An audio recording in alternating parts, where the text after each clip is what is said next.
बप्पा का आशीर्वाद बना रहे। जिस तरह से पहला साल था और आज 8वां साल है, बप्पा अपना आशीर्वाद बनाए हुए हैं। बस यही बोलना चाहूँगी, बप्पा इसी तरह अपना साथ और आशीर्वाद बनाए रखें। अभिनय के साथ साथ राजनीति में कदम रखें, बहुत अच्छा है, काफ़ी चर्चा है पूरे हिंदुस्तान में आपकी। क्या कुछ एक्टिविटी है बताएं आप? देखिए, सबसे पहले तो मैं एक कलाकार हूँ, कलाकार थी और अब एज़ अ प्रोड्यूसर आ रही हूँ भोजपुरी इंडस्ट्री में। मेरी नमक हराम आ चुकी है और अभी जस्ट मैंने एक फ़िल्म कंप्लीट किया है, व्हाइट कॉलर, जिसमें हमारी अभिनेत्री है, दबंग महिला पुलिस के किरदार में है शुभी शर्मा जी, और काफ़ी कलाकार हैं। मैंने अभी बिहार में रोज़गार के हिसाब से, जैसे कि आप लोग जानते हैं, मैं लोक जनशक्ति पार्टी रामविलास मैंने जॉइन किया है, और मैंने इस चीज़ को ध्यान में रखते हुए पॉलिटिक्स ज्वाइन किया कि मैं एक कलाकार हूँ और मुझे लगता है कि मैंने जितने इंडस्ट्री में काम किया उसमें बिहार से, मतलब 80% लोग बिहार के होते हैं और बिहार में इतना टैलेंट है लेकिन वो दबा हुआ है। तो मैं चाहती हूँ कि मैं फ़िल्म बनाऊँ तो मेरी फ़िल्मों में 90% लोग बिहार के हों, टेक्नीशियन हो, ताकि मैं एक रोज़गार दे सकूँ। मैंने अभी अनाउंसमेंट किया है कि मैं हर 2 महीने बाद एक भोजपुरी फ़िल्म करूँगी वहाँ पर, जिसमें 90% लोग हमारे बिहार के होंगे। उसमें टेक्नीशियन हो गए, ड्रेसमैन हो गए, एक्टर हो गए, जो भी, और 10% वो होंगे जिनका, मतलब जो मुझे ज़रूरत होगा, क्योंकि अभी-अभी मैं वहाँ शूटिंग करने गई हूँ, तो मेरा किसी से कॉन्टैक्ट हो पाया, नहीं हो पाया, तो 10% उसमें है। बाकी 90% हमारे बिहार के लोग होंगे। तो ये मैंने एक छोटा-सा रोज़गार का काम शुरू किया है कि हमारे लोगों को काम कैसे मिले, क्योंकि कला भरपूर है बिहार में, लेकिन बस बाहर नहीं आ पा रहा है, और इसका कारण सिर्फ़ और सिर्फ़ हमारी बिहार की सरकार है। निर्माण के साथ साथ आप उसमें अभिनय भी करेंगे? नहीं, अभी तो फ़िलहाल सिर्फ़ एज़ अ प्रोड्यूसर मैं काम कर रही हूँ। ब मुझे अभी बहुत काम करना है। मैं बता दूँ आप लोगों को कि मैं हर 2 महीने बाद फ़िल्म करूँगी। मैंने सरकार से बोला है कि प्लीज़, मैंने आवाज़ उठाया है कि बिहार में सब्सिडी शुरू हो, और इस शर्त पे हो कि उसमें 50% कलाकार या टेक्नीशियन या जो भी है, 50% हमारे बिहार के लोग हों। बिहार में अगर आप सब्सिडी देते हैं, हिंदी फ़िल्म हो, गुजराती फ़िल्म हो, साउथ फ़िल्म हो या भोजपुरी फ़िल्म हो, कोई भी भाषा की फ़िल्म हो, उसमें 50% हमारे बिहार के लोग होने चाहिए। और मैंने फ़िल्म सिटी के लिए आवाज़ उठाया है। और सबसे बड़ी बात कि हमारे जितने मल्टीप्लेक्स है बिहार में, उसमें एक शो हमारा भोजपुरी का हो। ये मैंने अभी आवाज़ उठाई है अपनी सरकार से। काफ़ी बॉलीवुड के जो हमारे डायरेक्टर प्रोड्यूसर वहाँ नहीं जाना चाहते कि वहाँ ना हाँ। कोई सुरक्षा मुहैया होता है, ना कोई व्यवस्था है। इस पे क्या कहना चाहेंगे? देखिए, ये सब चीज़ें मुझे भी नहीं मिली है। मैंने कहा ना कि सरकार की तरफ से बहुत निराश हैं हम लोग। मुझे भी ना कोई पुलिस प्रोटेक्शन दिया गया, ना कोई सपोर्ट मिला। बस मुझे जितना सपोर्ट मिला है, बिहार से जनता का सपोर्ट मिला है। इसीलिए मैंने सरकार से ये गुहार लगाई है कि प्लीज़, अभी बिहार में जब मैं इंडस्ट्री में आई थी, मुझे याद है कि बिहार में बहुत शूटिंग हुआ करती थी, और अब वो बंद होती जा रही है। आप देखिए कि यूपी और अदर अलग जगहों पर सब्सिडी शुरू हो चुकी है। तो बिहार सरकार सब्सिडी शुरू करेगी तो ये सब फायदा हमारे बिहार को मिलेगा, हमारे बिहार के कलाकारों को मिलेगा। बिहार के मुखिया सुशासन नीतीश कुमार जी ने इंडिया का गठन किया है, हाँ। केंद्र में एनडीए है। क्या कुछ लगता है बिहार की तरक्की हो सकती है इंडिया गठन के बाद? अ, देखिए, अभी की जो सरकार है, मुझे नहीं लगता कि, अगर बिहार इतना पीछे क्यों है, सिर्फ सरकार की वजह से। अब जनता जागरूक हो चुकी है, अब वो भी चाहती है कि सरकार बदले तब कुछ होगा। हम भी चाह रहे हैं सरकार बदलेगी तभी कुछ नया देखने को मिलेगा जनता को, और जनता भी जागरूक हो चुकी है। जनता चाहती है कि अब सरकार बदले तो बिहार बदलेगा। हमारा बिहार बहुत पीछे है, जिससे बहुत आगे होना चाहिए था। नीतीश कुमार जी को कुछ आज गणपति बाबा से कुछ उनको कहना चाहेंगे इनके माध्यम से, जो सद्बुद्धि मिले वैसे? देखिए, मैं बस इतना ही बोलना चाहूंगी कि मैं एक कलाकार थी, और मैंने बहुत कुछ देखा है बिहार में, और अब वो सब एकदम खत्म होते जा रहा है। अगर मैं अपने नजरिए से देखूं तो सिर्फ कला का क्षेत्र ही देखूं, बाकी क्षेत्र तो आप छोड़ ही दो। कला का क्षेत्र ही सिर्फ आप देखें तो वो एकदम दबते जा रहा है। मतलब सब्सिडी नहीं होना, फिल्म सिटी नहीं होना, मल्टीप्लेक्स में फिल्में नहीं चलाना, इससे बहुत नुकसान हो रहा है हमारे बीच। चुनाव लड़ने वाली हैं सीमा सिंह। देखिए, मेरी जो पार्टी है, लोक जनशक्ति पार्टी रामविलास, मैं उनकी सिपाही हूँ। वो मुझे जो जिम्मेदारी देगी, वो लोकसभा हो या विधानसभा हो, मैं तैयार हूँ।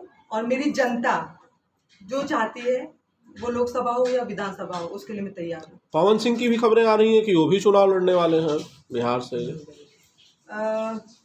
अच्छी बात है, अगर ऐसा होता है तो अच्छी बात है, क्योंकि बिहार के विकास में अगर लोग आगे आ रहे हैं तो इससे बड़ी खुशी की बात कुछ नहीं हो सकती है। पवन सिंह का अगर सामना हो गया एक ही सीट पर, हाँ। आप एलजेपी से, पवन सिंह बीजेपी से, हाँ। तो सीमा सिंह टक्कर दे पाएंगी पवन सिंह को? देखिए, बात टक्कर की नहीं, यहाँ बात बिहार के विकास की है। बात यहाँ चुनाव की है कि जो जिसकी दर्शक जिसके भक्त जब वोटर ज्यादा होंगे वो जीतेगा। सीमा सिंह को क्या लगता है कि उनको इतने चाहने वाले हैं कि पवन सिंह के खिलाफ मैदान में सीमा सिंह को जिता सकते हैं? देखिए, बात चाहने वालों की नहीं होती है, बात ये होती है कि आप कितना कहाँ क्या कर रहे हैं, ठीक है। और नो डाउट कि उनकी ऑडियंस बहुत है फिल्मों से, तो उनकी ऑडियंस अलग है, मेरी ऑडियंस अलग है। जनता जो चाहेगी, जनता जो फैसला करेगी उसके ऊपर हम लोग उसे तो स्वीकार करना ही पड़ेगा, तो हम तो जनता के ऊपर सब छोड़ते हैं। पवन सिंह की बात छोड़ दीजिए, खेसारी लाल की बात छोड़ दीजिए, निरहुआ की बात छोड़ दीजिए, हाँ। किसी भोजपुरी कलाकार के सामने अगर मैदान में सीमा सिंह को उतारा जाए, हाँ। तो क्या उतरेंगी? इंडस्ट्री का साथ देंगी, मैदान छोड़ देंगी कि भैया आप ही लड़ लो, मैं नहीं लड़ूंगी, या फिर दो दो हाथ हो जाएंगे चुनावी? नहीं, ऐसा नहीं। मैदान में उतरे हैं तो जाहिर सी बात है कि डट के सामना करेंगे। बाकी मैंने ये बोला, मैं तो अपना 100% दूंगी। और मैं अभी जो मैंने काम शुरू किया है, रोजगार के हिसाब से ही मैंने काम शुरू किया ना। मेरी नीयत एक सेवा भाव करने की है। मैंने क्या कहा कि जनता जो फैसला लेगी हमें वो स्वीकार है। अब वो मैं हूँ या कोई और हो, हमें स्वीकार करना ही करना है। फिल्मों में आपकी वापसी नहीं हो पा रही है सीमा जी? पिछले साल यही मैंने ये सवाल पूछा था कि आप फिल्मों में कब आएंगी, 700 से ज़्यादा गाने करने के बाद आप फिल्मों से अचानक से गायब हो गई। इंतज़ार अभी भी फैंस आपके करते हैं? देखिए, फैंस के लिए ही अब मैं फिल्म नहीं कर रही हूँ। अब मैं एज अ प्रोड्यूसर आ रही हूँ ताकि मेरी फिल्म आती रहे। बाकी रही मेरे काम की बात, तो अभी तो फिलहाल मैं कोई काम नहीं कर रही हूँ। हाँ, लेकिन भोजपुरी इंडस्ट्री मेरा घर है, मेरा परिवार है, और मेरा अपना भी होम प्रोडक्शन है। कभी मेरा मन किया, मैं कलाकार हूँ, कलाकार कभी मरता नहीं है, तो कभी मेरा मन हुआ काम करने का तो हाँ, जरूर मैं काम करूंगी। आपका परिवार अलाउ नहीं करता है शायद? कौन बोल दिया ये बात आपको कि मेरा परिवार अलाउ नहीं करता है? अगर देखिए, कैसे समझाऊं, मैंने जब स्टार्टिंग इंडस्ट्री छोड़ी थी ना, तभी भी मुझे काफी लोगों ने ये सवाल किया था कि परिवार की तरफ से दबाव है क्या। ये देखिए, अगर परिवार की तरफ से दबाव होता तो शायद मैं एज अ प्रोड्यूसर भी नहीं आती। मैंने इंडस्ट्री अपनी मर्जी से छोड़ा है। मैंने 11 साल काम किया है, और काम और परिवार, मैं दो नाव पे सवार नहीं होना चाहती थी। मैं एक नए परिवार में जा रही थी, मुझे परिवार को जानना था, मुझे अपने वैवाहिक जीवन को समय देना था, बस इसलिए मैंने इंडस्ट्री छोड़ा था।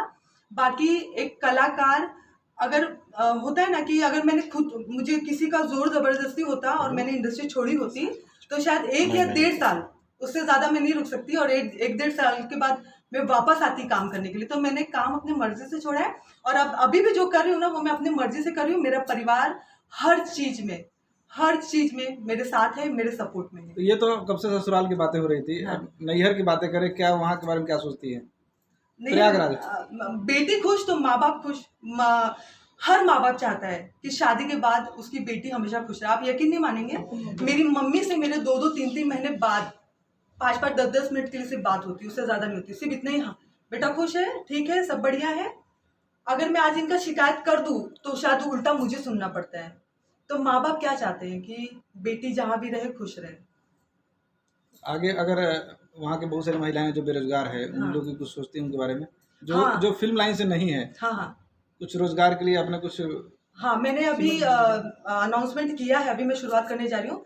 जैसे घर में बैठे औरतें जो बाहर नहीं जाती, किसी भी कारणवश बाहर नहीं निकल पाती हैं, उन तक रोजगार पहुंचाने के लिए मैंने पापड़ का काम, अगरबत्ती का काम जो अभी शुरू करने जा रही हूँ, ताकि घर तक उनको रोजगार दूं और घर तक उनका मेहनताना उनके घर तक पहुंचे। पापड़ सुनकर कैसे संपर्क करेंगे लोग आपसे? पापड़ के संपर्क लिए करना शुरू कर चुके हैं। एक्चुअली मैं सच बताऊं, मैं बहुत नसीब वाली हूँ कि मुझे इतना प्यार मिल रहा है जनता का कि मैंने सोचा नहीं था। और एक पता नहीं, लोग एक उम्मीद लगा लिए शायद, इसीलिए एक के बाद एक, जैसे मैं अभी वहाँ होटल ओपन करने जा रही हूँ, रेस्टोरेंट ओपन करने जा रही हूँ, ताकि वहाँ के लोगों को वहीं पे काम मिल सके। पापड़ का काम हो गया, अगरबत्ती का हो गया, तो ये सब छोटी छोटी मेरा काम करने का साहस ना, बस मेरे ये लोग पहुँचा रहे। तो मुझे सभी लोगों का बहुत सपोर्ट मिल रहा है, इसलिए शायद मैं एक के बाद एक काम पापड़ हम लोग को थोड़ा भेज दीजिएगा, बन जाएगा जी तो। जरूर। कौन सा पापा पापड़? से क्या मांगा इस बार आपने? पापा से कुछ नहीं मांगा। देखिए पहले बहुत मांगती थी, एक लालची लोग होते हैं ना, वैसे पैसे दे दे वो दे। बट एक समय आने के बाद ना आपको ऐसा लगता है कि पापा सिर्फ अपना आशीर्वाद बनाए रखे, अपना साथ बनाए रखे, उसके अलावा कुछ नहीं चाहिए, क्योंकि उनका साथ और आशीर्वाद रहेगा ना तो आप सीढ़ी चढ़ते जाओगे। पापा ने जिसको साथ में भेजा तो नजर नहीं आ रहा, उनको जरा बुलाइए। कहाँ है? मेरे पति परमेश्वर आइए। अच्छा, यही है। जी मेरे पति परमेश्वर, मेरे करता धरता, मेरे माई बाप, मेरे सब कुछ। कैसे हैं सर? सर आप पे आरोप लगता है कि आप सीमा जी का काम नहीं करने देते इंडस्ट्री में, काफी अरे दर्शक जो है वो एक मिनट रुकिए, पहले आप इनका मासूम चेहरा देखिए और मेरा मुंह देखिए, आपको लगता है ये मेरे पर दबाव डालेंगे? नहीं, मार्केट में जैसे खबर है उसकी बात की जाएगी। कम से कम मार्केट में इतना तो है कि लोग सोच रहे हैं कि मेरा चलता है घर पे, बाकी तो आप बाकी खुद तो भी सब लोग जानते ही हैं किसका चलता है। यही नहीं, हर घर में किसका चलता है ये सब जानते हैं। सौरभ जी, आप प्रोड्यूसर बन गए, आपने प्रोडक्शन कंपनी शुरू की, क्या सिर्फ इसलिए क्योंकि आपकी पत्नी सीमा जी फिल्मों से थी? नहीं सर, मैं थोड़ा करेक्शन करना चाहूंगा। हाँ। माफी है, ठीक है। मैं प्रोड्यूसर नहीं मैं हूँ। प्रोड्यूसर नहीं हूँ, ठीक है। प्रोड्यूसर सीमा ही है और इसके नाम पे ही कंपनी भी बनाई गई है, ठीक है।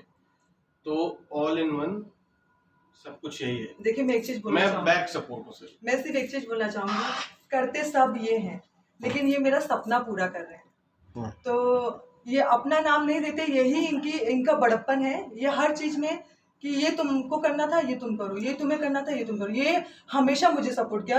और मैंने कभी कुछ एक चीज बोल दिया ना कि मुझे ये करना अरे है, कुछ तो बुराई कर दीजिए, सिर्फ तारीफें कर रहे हैं कब से। बुराई करने ये लायक- महिलाएं बुराई सुनना चाहती हैं। नहीं, बुराई करने लायक तो कुछ भी नहीं। हाँ, इनसे पूछ लोगे तो शायद बहुत कुछ होगा, लेकिन मेरे पास बुराई करने लायक क्या कुछ भैया, भाभी ने कभी आपको डांटा? कुछ बताइए कुछ। नहीं, अभी आप एक सामने मिनट। पूछिएगा तो कैसे नहीं। बताऊंगा। डांटी थी मैं। नहीं, पॉसिबल ही नहीं। पॉसिबल अभी डाटा आपने अमिताभ बच्चन का कौन पड़ा, करोड़पति नहीं चल रहा अभी। Okay ma'am, thanks Thank you, sir. Thank you so much. साथ में मैम यहाँ पे आ जाइए सर।